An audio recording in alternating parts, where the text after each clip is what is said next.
warahmatullahi wabarakatuh. Perkenalkanlah, nama saya Isnaini. Kali ini kita akan belajar tentang mengatur kehadiran dan ketidakhadiran peserta didik. Untuk pertemuan lalu kita sudah belajar tentang orientasi peserta didik.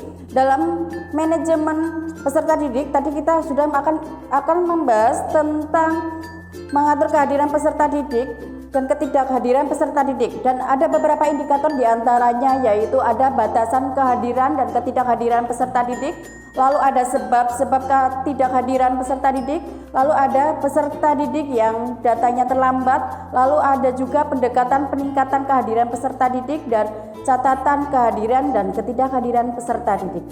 Oke, kehadiran peserta didik di sekolah itu adalah kehadiran dan keikutsertaan peserta didik secara fisik dan mental terhadap aktivitas sekolah pada jam-jam efektif di sekolah.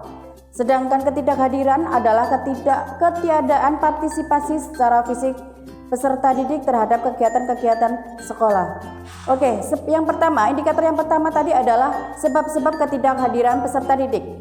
Di antaranya yaitu kedua orang tuanya, baik ayah maupun ibunya bekerja. Ada kegiatan keagamaan di rumah, ada persoalan di lingkungan keluarga, ada kegiatan darurat di rumah, ada juga keluarga atau family handai taulan yang berpindah rumah, ada juga karena musibah kematian.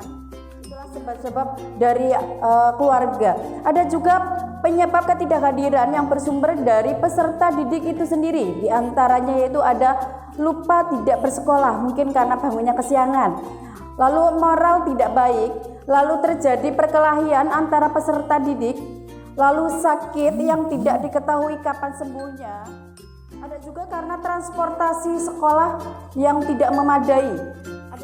Ada juga fasilitas sekolah yang kurang, bimbingan guru itu baik secara individual maupun secara kelompok itu kurang kepada peserta didik, akhirnya pendekatan antara peserta didik dengan gurunya itu kurang. Lalu suasana sekolah yang tidak kondusif. Selanjutnya ada sebab yang ketidakhadiran peserta didik itu dikarenakan atau bersumber dari faktor masyarakat.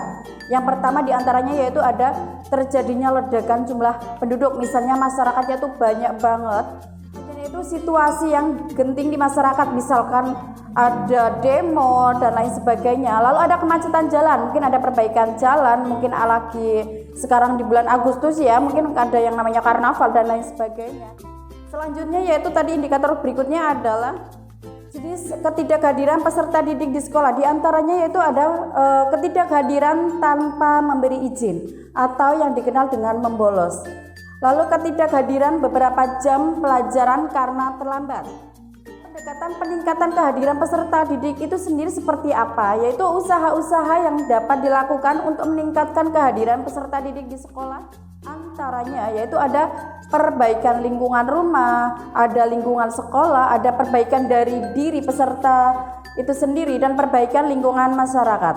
Oke, baik. Usaha-usaha yang dapat dilakukan berkaitan dengan perbaikan lingkungan rumah dalam rangka meningkatkan kehadiran peserta didik di sekolah. Di antaranya itu ada mengantarkan peserta didik ke sekolah tepat pada waktunya.